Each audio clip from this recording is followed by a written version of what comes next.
roommate, giving her ear a last tug. "You are cured. Now tell us what happened." "I had finished reading my novel," said my mother, "and still nothing happened. I was listening to the dogs bark far away. Suddenly a full-grown sitting ghost loomed up to the ceiling and pounced on top of me. Mounds of hair hid its claws and teeth. No true head, no eyes, no face. So low in its level of incarnation it did not have the shape of a recognizable animal. It knocked me down and began to strangle me. It was bigger than a wolf, bigger than an ape, and growing. It would have stabbed it. I would have cut it up, and we would be mopping blood this morning, but a sitting ghost mutation, it had an extra arm that wrested my hand away from the knife. At about 3 a.m., I died for a while. I was wandering, and the world I touched turned into sand. I could hear wind, but the sand did not fly. For 10 years I lost my way. I almost forgot about you. There was so much work leading to other work in another life, like picking up coins in a dream. But I returned. I walked from the Gobi Desert to this room, into the Tu Kyung School. That took another 2 years, outwitting wall ghosts en route. The way to do that is to go straight ahead. Do not play their side-to-side games.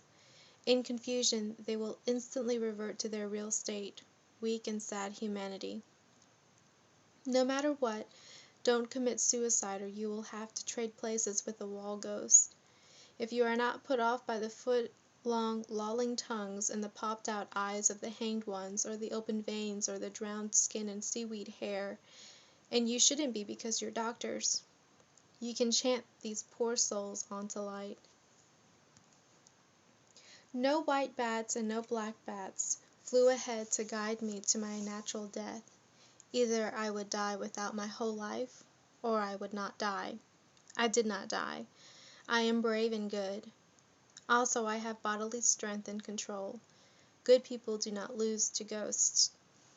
Although I was gone for 12 years, but in this room only an hour had passed. The moon barely moved.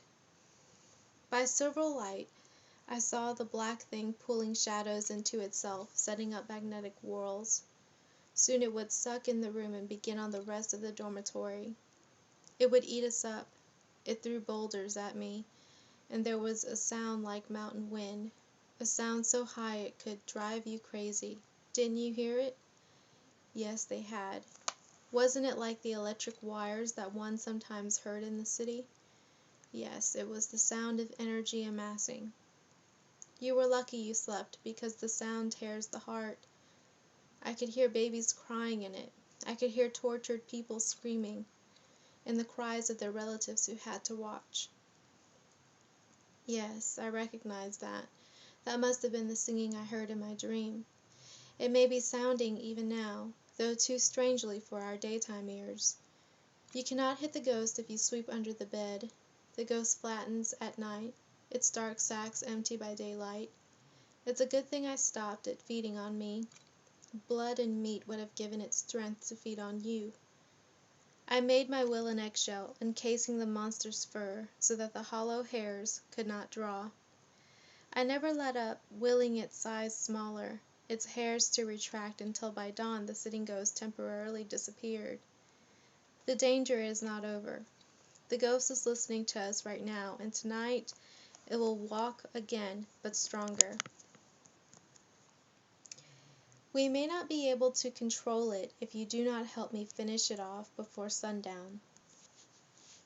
This sitting ghost has many wide black mouths. It is dangerous. It is real. Most ghosts make such brief and gauzy appearances that eyewitnesses doubt their own sightings. This one can conjure up enough substance to sit solidly throughout a night. It is a serious ghost, not at all playful. It does not twirl incense sticks or throw shoes and dishes. It does not play peekaboo or wear fright masks. It does not bother with tricks. It wants lives.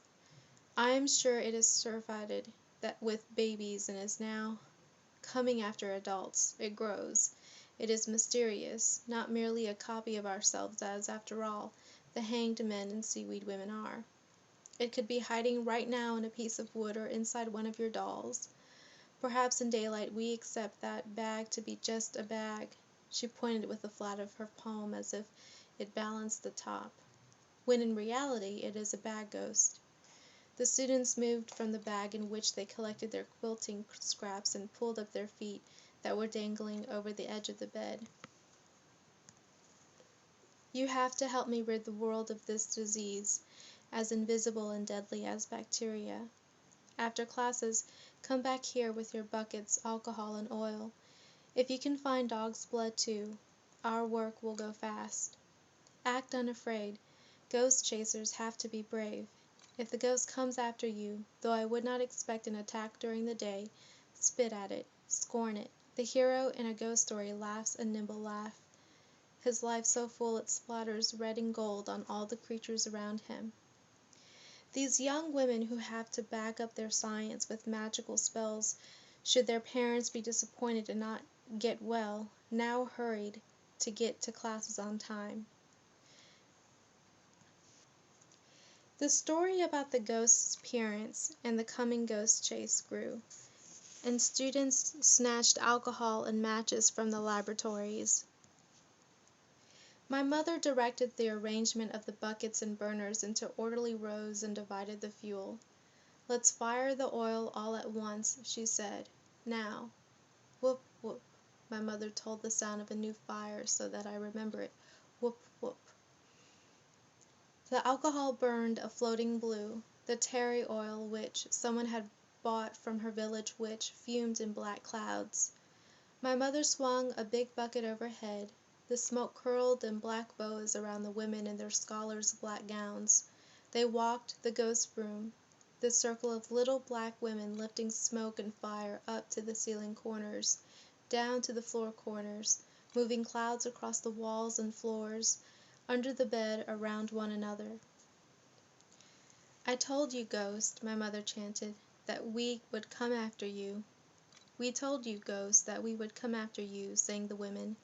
"Daylight has come, yellow and red," sang my mother, "and we are winning. Run, ghost, run from this school. Only good medical people belong here. Go back, dark creature, to your native country. Go home. Go home. Go home," sang the women. When the smoke cleared, I think my mother said that under the foot of the bed the students found a piece of wood dripping with blood. They burned it in one of the pots, and the stench was like a corpse exhumed for its bones too soon. They laughed at the smell. The students at the Kingston School of Midwifery were new women, scientists who changed the rituals. When she got scared as a child, one of my mother's 3 mothers had held her and chanted their descent line, reeling the frightened spirit back from the farthest deserts. A relative would know personal names and secrets about husbands, babies, renegades, and decide which ones were lucky in a chant. But these outside women had to build a path from scraps. No blood bonded friend to friend, though there were things owed beggars and monks, and they had to figure out how to help my mother's spirit locate the Kingston School as home. The calling out of her real descent line would have led her to the wrong place, the village. These strangers had to make her come back to them. They called out their own names, women's pretty names, haphazard names, horizontal names, of the one generation. They pieced together new directions, and my mother's spirit followed them instead of the old footprints. Maybe that's why she lost her home village and did not reach her husband for 15 years. When my mother led us out of nightmares and horror movies, I felt loved. I felt safe hearing my mother's name sung with hers and my father's, my brothers and sisters, her anger at children who hurt themselves surprisingly gone. An old-fashioned woman would have called in the streets for her sick child. She'd hold its little empty coat unbuttoned. "Come, put on your coat, you naughty child." When the coat puffed up, she'd quickly button up the spirit inside and hurry it home to the child's body in bed. But my mother, a modern woman, said our spells in private. The old ladies in China had many silly superstitions, she said. I know you'll come back without my making a fool of myself in the streets. Not when we were afraid, but when we were wide awake and lucid. My mother funneled China into our ears. Kwangtung Province, New Society Village, the River Kwu which runs past the village. Go the way we came, so that you will be able to find our house. Don't forget, just give your father's name and any villager can point out our house. I am to return to China where I have never been. After 2 years of study, the graduates of 3-week and 6-week courses were more admired by the peasants for learning at such wondrous speeds. My mother returned to her home village a doctor. She was welcomed with garlands and symbols the way people welcome the barefoot doctors today. But the communists wear a blue plainesse dotted with one red male button. My mother wore a silk robe and western shoes with big heels, and she rode home carried in a sedan chair. She had gone away ordinary and come back miraculous, like the ancient magicians who came down from the mountains. When I stepped out of my sedan chair, and villagers said, "Ah," at my good shoes and my long gown, I always dressed well when I made calls. Some villagers would bring out their lion and dance ahead of me. You have no idea how much I have fallen coming to America. Until my father sent for her to live in the Bronx, my mother delivered babies in beds and pigsties. She stayed awake keeping watch nightly in an epidemic and chanted during air raids. She yanked bones straight that had been crooked for years, while relatives held the cripples down, and she did all this never dressed less elegantly than when she stepped out of the sedan chair. Nor did she change her name. Brave Orchid. Professional women have the right to use their maiden names if they like. Even when she emigrated, my mother kept Brave Orchid, adding no American name nor holding one in reserve for American emergencies. Walking behind the palanquin, so that the crowd took her for one of themselves following the new doctor, came a quiet girl. She carried a white puppy, and the rice sack knotted at the mouth. Her pigtails and the puppy's tail ended in red yarn. She may have been either a daughter or a slave. When my mother had gone to Canton Market to shop, her wallet had unfolded like wings. She had received her diploma, and it was time to celebrate. She had hunted out the seed shops to taste their lychees, various as wines, and bought a sack that was taller than a child to bedazzle the nieces and nephews. A merchant had given her one nut fresh on its sprig of narrow leaves. My mother popped the thin wood shell in her curled palm. The white fruit, an eye without an iris, ran juices like spring rivers inside my mother's mouth. She spit out the brown seed, iris after all. She had bought a turtle for my grandfather because it would lengthen his life. She had dug to the bottom of fabric piles and explored the shadows underneath awnings. She gave beggars rice and letter writers coins so that they would talk story. Sometimes what I gave was all they had, and stories. She let a fortune-teller read the whorls on her fingerprints. He predicted that she would leave China and have 6 more children. 6, he said, is the number of everything. You are such a lucky woman. 6 is the universe's number. The 4 compass points plus the zenith and the nadir are 6.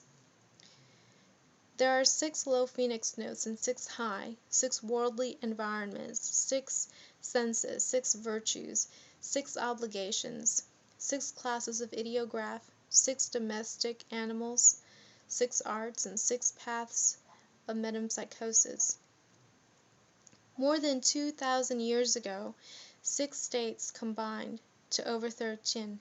And of course, there are the hexagrams that are the I Ching, and there's the Big 6, which is China. As interesting as his list of 6s was, my mother hurried on her way. She had come to market to buy herself a slave. Between the booths and stores, whoever could squeeze a space, a magician who could turn dirt into gold, 25 acrobats on one unicycle, a man who could swim, displayed his or her newest feat for money. From the country the villagers brought strange purple textiles, dolls with big feet, geese with brown tufts on their heads, chickens with white feathers and black skin, gambling games and puppet shows, intricate ways to fold pastry, and ancestors' money, a new boxing stance. Herders roped off alleys to pen their goats, which stared out of the dimness with rectangular pupils, whisking a handful of grass. My mother coaxed them into the light and watched the tiny yellow windows close and open again as the goats skipped backward into the shade. Two farmers, each leading this year's cow, passed each other, shouting prices. Usually my mother would have given herself up to the pleasure of being in a crowd, delighting in the money game that people would play with the rival herders, who were now describing each other's cows, skinny shoulder blades, lame legs, patchy hair, ogre face. But today she hurried even when looking over the monkey cages, stacked higher than her head. She paused only a while in front of the ducks, which honked madly, the down flying as some passer-by bumped into their cages. My mother liked to look at the ducks and plan how she would dig a pond for them near the sweet potato field and arrange straw for their eggs. She decided that the drake with the green head would be the best buy, the noblest, although she would not buy him unless she had money left over. She was already raising a nobler duck on the farm. Among the sellers with their ropes, cages, and water tanks were the sellers of little girls. Sometimes just one man would be standing by the side of the road selling one girl. There were fathers and mothers selling their daughters, whom they pushed forward and then pulled back again. My mother turned her face to look at pottery or embroidery, rather than at these miserable families, who did not have the sense to leave the favored brothers and sisters home. All the children bore still faces. My mother would not buy from parents crying and clutching. They would try to keep you talking to find out what kind of mistress you were to your slaves.